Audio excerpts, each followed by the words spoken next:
Muito bem, meus amigos e irmãos, vamos ao estudo da lição número 4, o resumo, a parte final. Vamos encerrar o estudo examinando aquilo que se tornou lições práticas para a nossa vida. Ver a face do ourives significa, representa simplesmente a medida que nós devemos assim ter quando Deus olha para nós. O ourives, quando olha para o ouro que está purificado, ele consegue ver a face dele naquele espelho de ouro. Ele percebe que chegou então assim no ponto final da purificação. O ouro está totalmente purificado. E quando Deus permite que algumas provações venham à nossa vida, nós nos aproximamos mais de Deus, nós enfrentamos as provações com maior força, porque dependemos dele para a vitória. Enfrentar um crisol sozinho não é nada inteligente. Significa derrota, fracasso. A pessoa vai desistir. Então, por isso que Deus se torna a nossa força, porque ele nos transforma o nosso caráter. E assim, aquilo que parecia ser uma maldição se torna uma bênção para nós. Uma ostra no fundo do mar, muitas vezes tem que abrir a sua concha para que a água passe por dentro dela. E muitas vezes os peixes que estão em redor, eles nadam e jogam grãos de areia dentro da ostra. A ostra não tem como tirar, a não ser abrindo bem a sua concha para a água passar e levar o grão de areia. Mas às vezes um grão fica preso ali nas entranhas da ostra e isso incomoda muito. Aquele grãozinho pontiagudo começa a ferir as partes sensíveis da ostra e ela começa então a jogar uma espécie de néctar, uma espécie de secreção que ela tem sobre o grão de areia para que possa suavizar os ferimentos que aquele grão está produzindo, aquele incômodo que está produzindo. O tempo passa.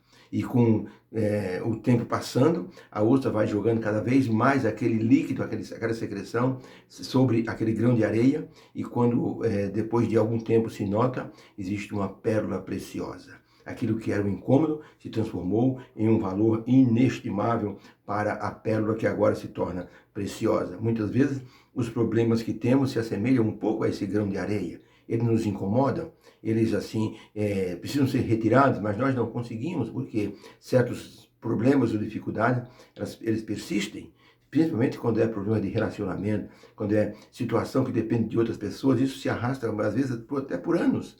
E nós temos que enfrentar essas situações, mas a graça divina começa a, assim, nos ajudar.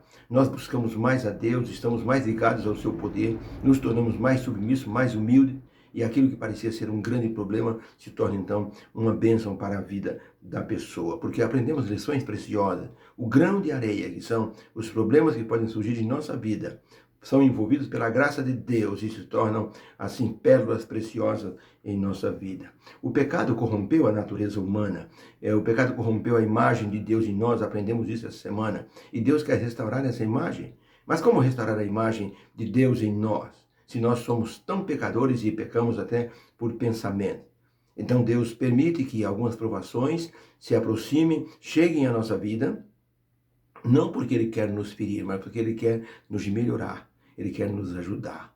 Muitas vezes, quando nós vemos a figura do bom pastor, nós pensamos que o bom pastor apenas guia as ovelhas, mas nós ouvimos uma explicação outro dia de que o bom pastor às vezes pega uma ovelha que é muito peralta, ele tem que quebrar a pata da ovelha e então colocar uma tala para que a ovelha dependa exclusivamente dele. É um processo às vezes até duro. Quando eu quebrei esse braço, eu me lembro que houve um processo de cura nesse braço. Eu engessei o braço, mas depois de um certo tempo, o braço estava torto e o médico teve que quebrar de novo o osso para colocá-lo no lugar.